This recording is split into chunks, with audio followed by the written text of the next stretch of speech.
5 days after the community picnic, Maria was at home when her doorbell rang. She opened the door to find Detective Rodriguez standing beside a tall, black woman with tired eyes and an expression of desperate hope.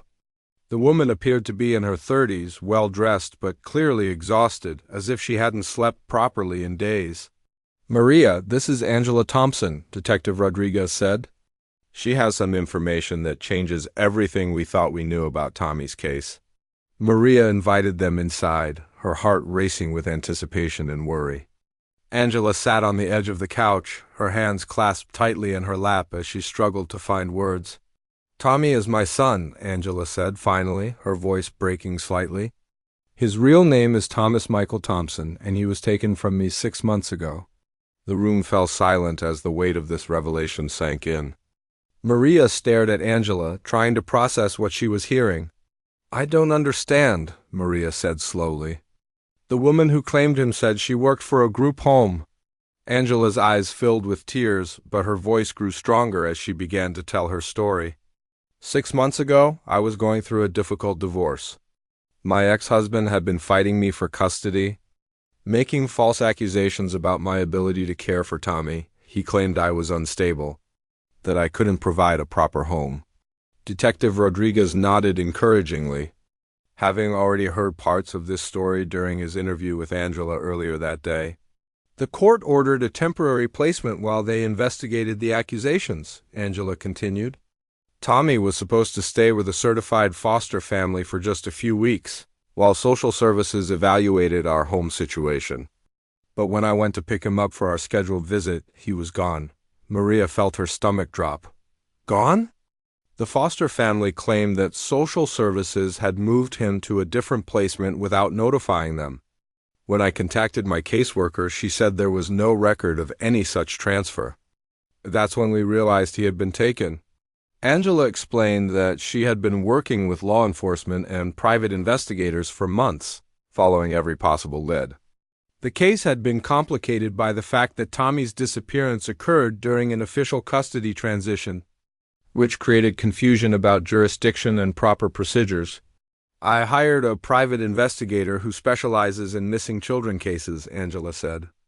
"Last week, he found a connection between Tommy's disappearance and a trafficking network that targets children in the foster care system. When Detective Rodriguez put out the alert about the community center incident, my investigator recognized the description of both Tommy and the woman who took him." Detective Rodriguez spread several photographs on the coffee table. They showed Patricia Novak, a.k.a. Sarah Williams, in different locations and situations. In one photo, she was entering a building with a small blond boy who was unmistakably Tommy. "The building in this photo is one of several properties we've been watching," the detective explained. "It's registered to a company that doesn't really exist, but we've traced its ownership to the same network that Patricia works for." Maria studied the photos carefully, her anger growing as she realized how elaborate and organized this criminal operation was. "How many children are they holding?" "We believe there are at least a dozen children currently in their custody, ranging in age from 3 to 12, Detective Rodriguez replied grimly. "They specifically target kids in foster care because their disappearances are often attributed to system failures rather than criminal activity." Angela wiped tears from her eyes as she continued her story.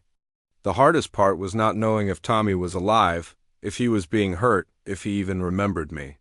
The private investigator warned me that children in these situations are often told their families don't want them anymore, that they've been abandoned." This revelation made Maria think back to Tommy's innocent question about her becoming his new mommy. What had seemed like a typical comment from a child in foster care now took on a much darker meaning. "We raided the building 3 days ago," Detective Rodriguez continued. "Tommy was there, along with 8 other children.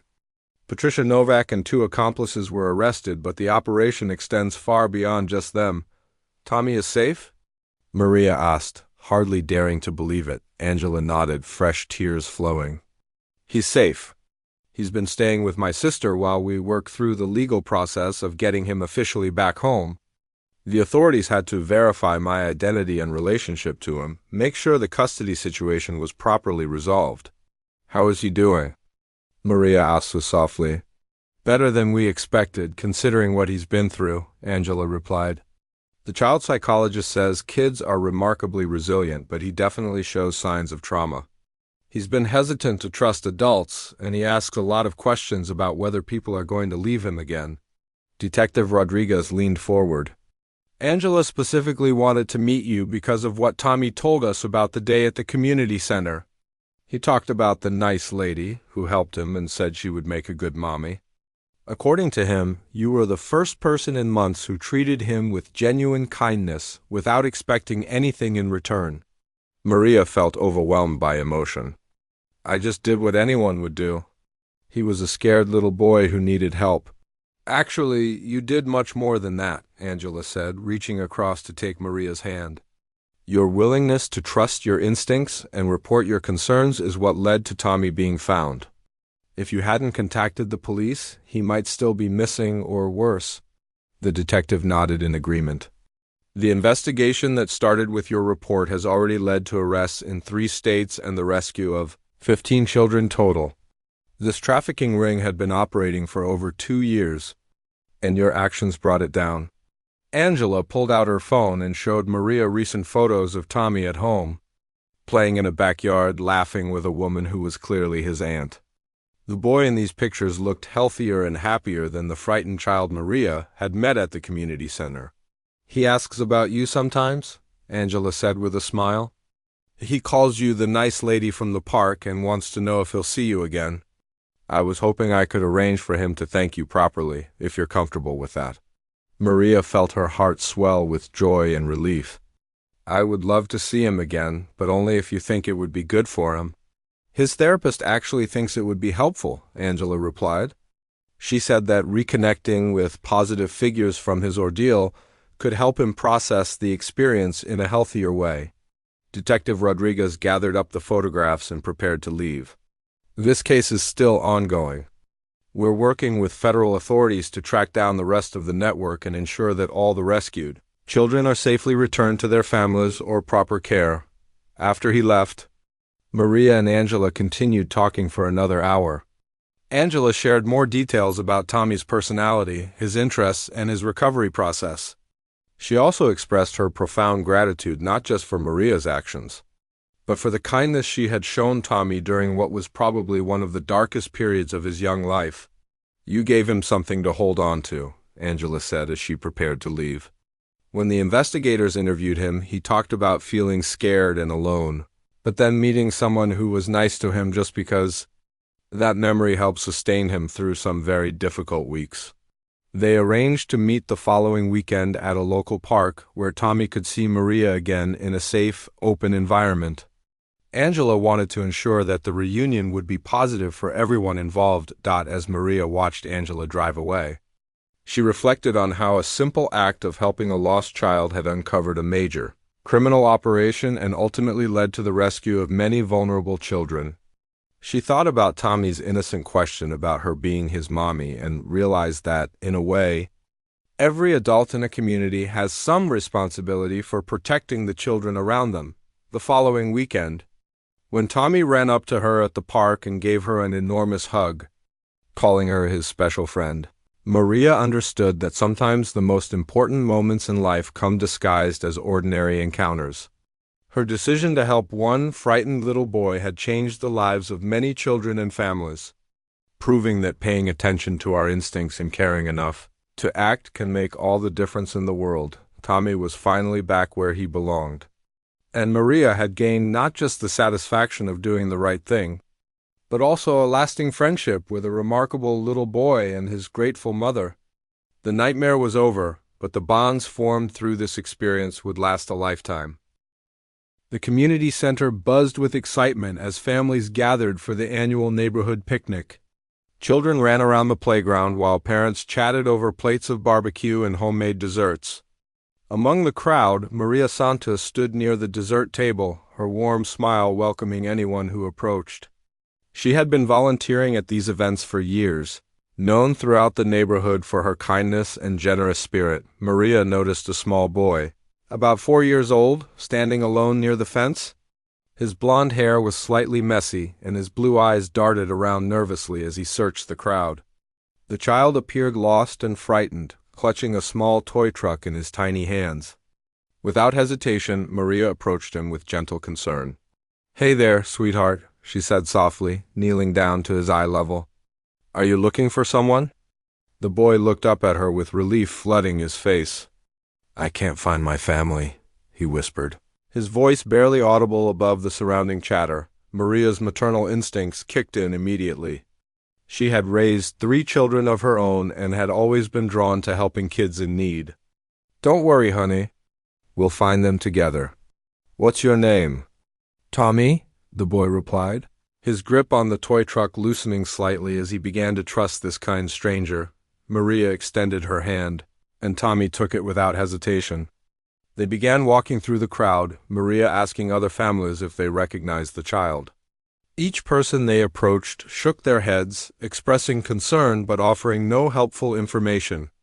The boy stayed close to Maria's side, seeming to draw comfort from her presence. As they continued their search, Tommy suddenly looked up at Maria with innocent eyes. "Are you going to be my new mommy?" he asked with the simple directness that only children possess. Maria's heart melted at the question. She squeezed his hand gently. "Oh, sweetie, I'm just helping you find your real family. They must be worried sick about you." But Tommy seemed content walking with her. He began chattering about his toy truck, telling her elaborate stories about imaginary adventures. Maria listened patiently, responding with enthusiasm to keep his spirits up while continuing to scan the crowd for anyone who might be looking for a missing child. After 20 minutes of searching, they decided to approach the event organizers. Maria led Tommy to the main registration table where volunteers were coordinating activities. She explained the situation to Janet Morrison, the head volunteer who had been organizing these events for over a decade. "I haven't seen anyone reporting a missing child," Janet said, her brow furrowed with concern. "Let me make an announcement over the loudspeaker." Janet's voice echoed across the park as she announced that a lost child named Tommy was at the registration table. They waited for several minutes, but no one came forward.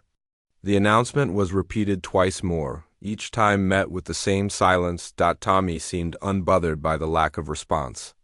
He had found a comfortable spot on a nearby bench and was showing Maria all the special features of his toy truck. His easy acceptance of the situation struck Maria as unusual for such a young child, but she attributed it to resilience that some kids naturally possess. "Maybe we should call the police," Janet suggested quietly to Maria, not wanting to alarm Tommy. Before Maria could respond, a woman with short brown hair and a worried expression came rushing toward them. "Tommy, oh my God, Tommy!" she called out, her voice filled with relief and panic. The boy looked up and smiled broadly. "Hi, Sarah," he said casually, as if nothing unusual had happened. The woman, apparently named Sarah, reached them and immediately dropped to her knees in front of Tommy. "Sweetie, you scared me so much. I told you to stay with the group. Where did you go?" Maria watched the reunion with mixed feelings. Something about the interaction seemed slightly off, though she couldn't pinpoint exactly what bothered her. The woman's relief appeared genuine, but there was something in her manner that felt rehearsed. "This wonderful lady helped me," Tommy said, pointing to Maria. "She's really nice. I told her she could be my mommy." Sarah's expression tightened almost imperceptibly before she forced a smile. "That's very sweet, Tommy, but you know you already have people who take care of you." She turned to Maria with what seemed like genuine gratitude. "Thank you so much for looking after him. I'm Sarah Williams. I work with a group home for children, and we brought several kids to the picnic today." Maria felt a wave of understanding wash over her. That explained Tommy's easy acceptance of strangers and his casual question about her being his new mommy. Children in the foster care system often develop different attachment patterns than those raised in traditional families. "It was no trouble at all," Maria replied warmly.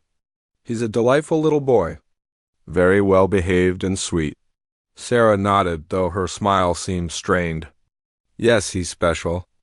We should get back to our group now. Thank you again." As Sarah took Tommy's hand and began to lead him away, the boy turned back to wave at Maria. "Bye, nice lady. Maybe I'll see you again."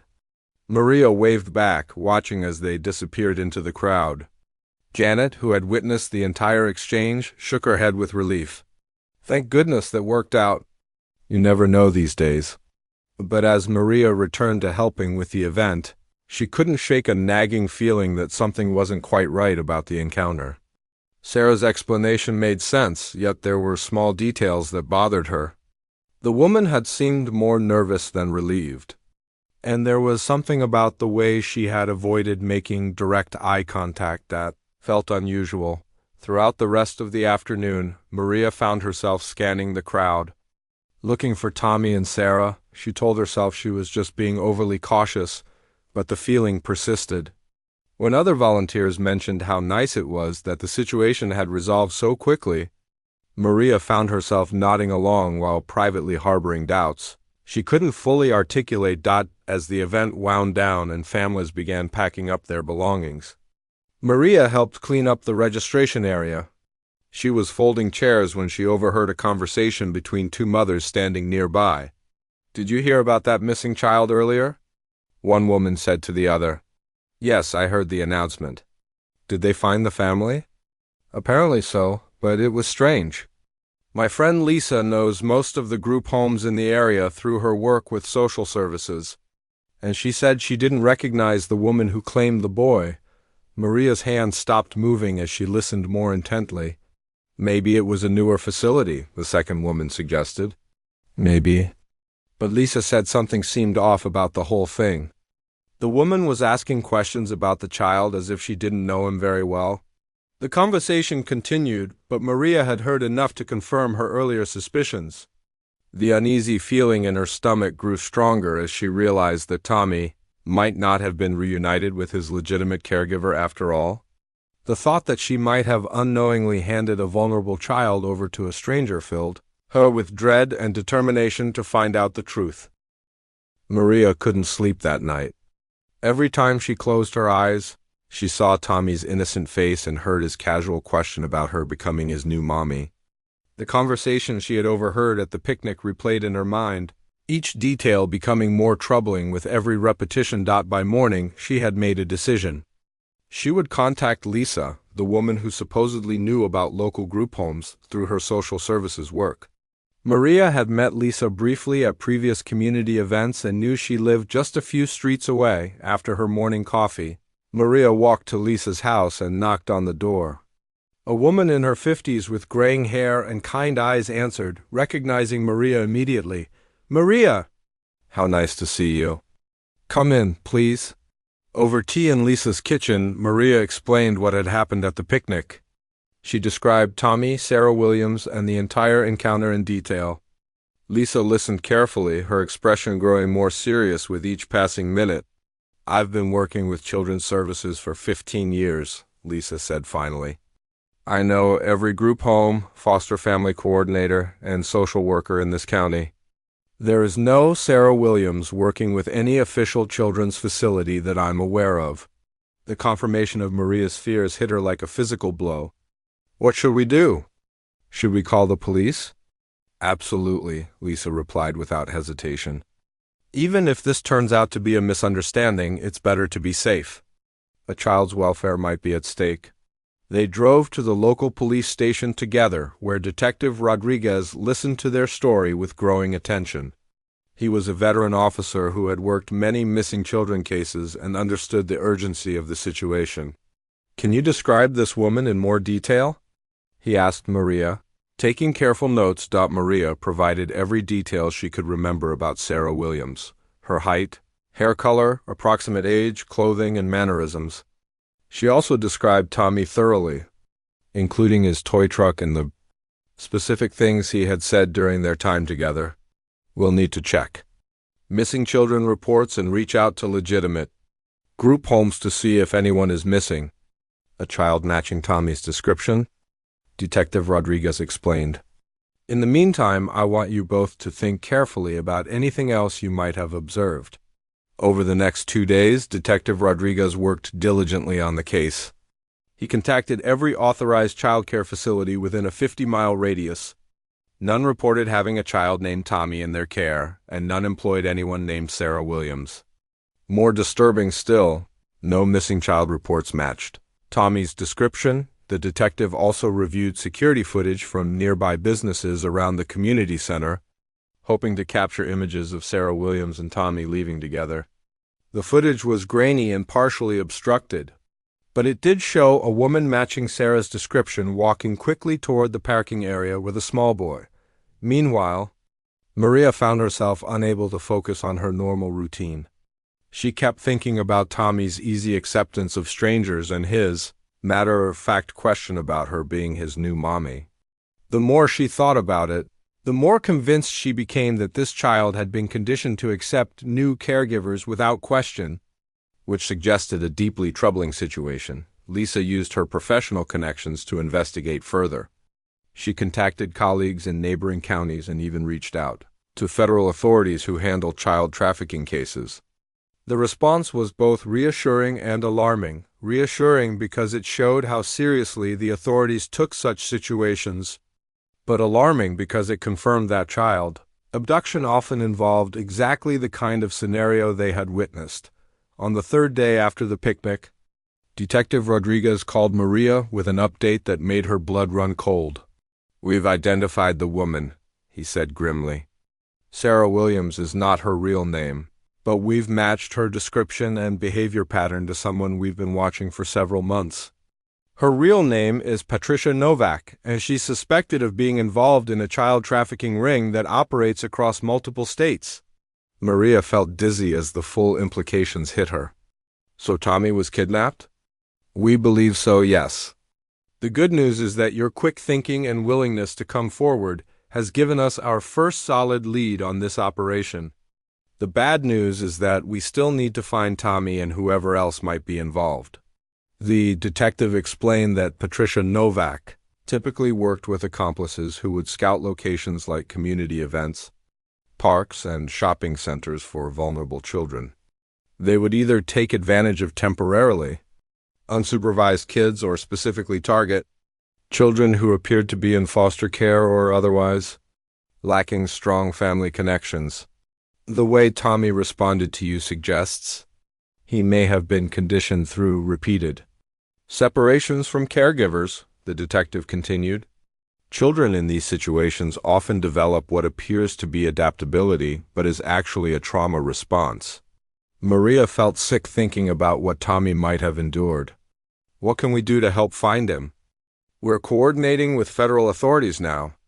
This case has become part of a larger investigation into child trafficking networks.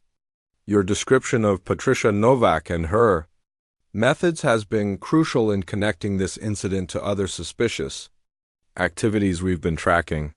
Detective Rodriguez also revealed that they had identified the vehicle. Patricia had used to leave the community center. License plate readers had tracked its movement to a location about 60 miles away, where it had disappeared from surveillance. However, this information had allowed them to narrow down the search area significantly. "We believe they're using a network of safe houses," he explained. "These operations typically move children frequently to avoid detection. The fact that Patricia took Tommy from a public event suggests either desperation or confidence in their ability to disappear quickly." Lisa, who had been present for much of the conversation, shared information from her own investigation. "I've learned that there have been similar incidents at community events in 3 neighboring counties over the past 6 months. In each case, someone matching Patricia's description approached families or individuals who appeared to be caring for children that weren't obviously their biological offspring. The pattern was becoming clearer and more disturbing. The traffickers were specifically targeting children who were already in vulnerable situations, betting that their disappearances would either go unnoticed or be attributed to the instability often associated with foster care placements. Tommy's case is different because you immediately notice something was wrong and acted on your instincts, Detective Rodriguez noted. In the other incidents, the children simply vanished, and their absence wasn't discovered for hours or even days. As Maria listened to these revelations, she felt a mixture of horror at Tommy's situation and determination to do whatever she could to help. She also felt a growing appreciation for the complex network of professionals working to protect vulnerable children. "What happens now?" she asked. "Now we use every resource available to find Tommy and shut down this operation," the detective replied firmly. "And we hope that a little boy's trust in a kind stranger at a community picnic will be what finally brings these criminals to justice." The investigation was about to take a dramatic turn that none of them could have anticipated. Unknown to Maria, Detective Rodriguez, or Lisa, someone else had been paying attention to the events at the community center. Someone whose arrival would soon change everything they thought they knew about Tommy's situation.